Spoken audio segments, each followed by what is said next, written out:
Hello and welcome to the Downhill Dad. Today I'm going to be doing a quick review of the Timex Ironman R300 Smartwatch. The watch comes in right at $129.99 MSRP. It's available through Timex and at retailers such as REI and Amazon. The R300 is a partnership between Timex and Amazfit. They also make some more affordable watches as well, and that technology has been ported over to the Timex. The interface is pretty simple to use.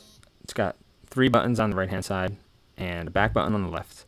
It's very easy to scroll through, get to the settings, get your activities, see everything else that the watch has to offer, as well as your daily stats for steps and any workout you might have completed. Battery life is impressive at least over 2 weeks, with 1 or 2 rides a week, if not more, at 10 miles.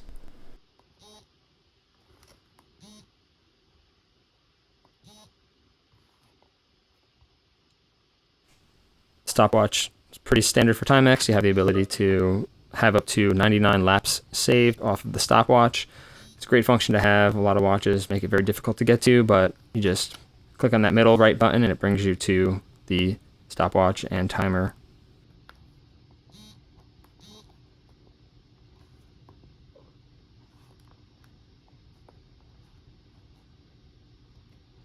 The exercise modes are pretty basic.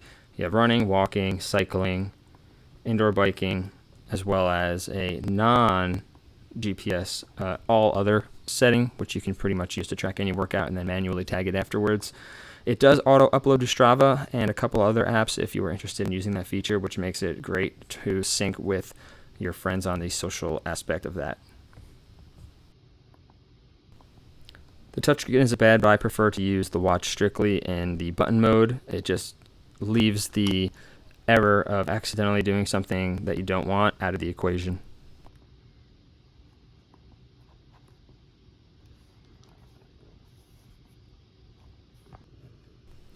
One feature that I think is very helpful is the ability to completely disable the touchscreen and only use the buttons. This prevents any accidental screen touches while working out, or even sometimes, if you're in a pool, the water can sometimes activate your phone. You also have an option to lock the entire device, including buttons, by long pressing the left back button until you see a lock screen pop up, which will allow you to not worry about your activity getting canceled mid-run, mid-bike, or whatever else you're using the watch for.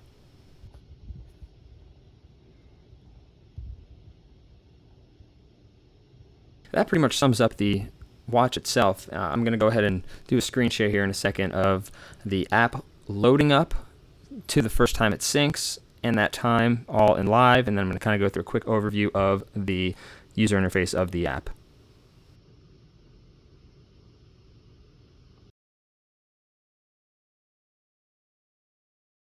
It's a very basic user interface. It loads up. Syncing takes just a little bit, and it's only because I completely disconnected the app to have a live, real-time view of how long it takes to initially connect if the app is closed. Subsequent loadings were not that long because the watch was syncing.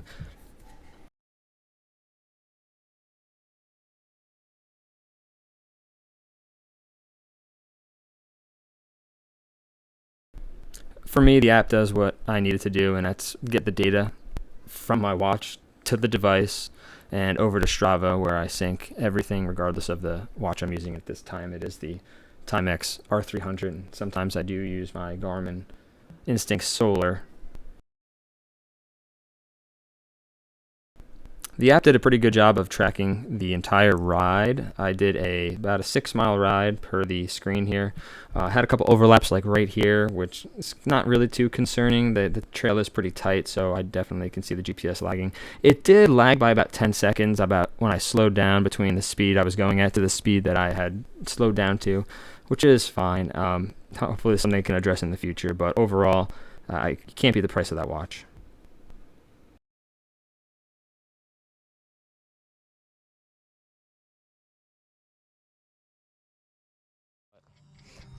This sucker has been great. Love it. I'm going to keep using it. If you enjoyed this video, like and subscribe.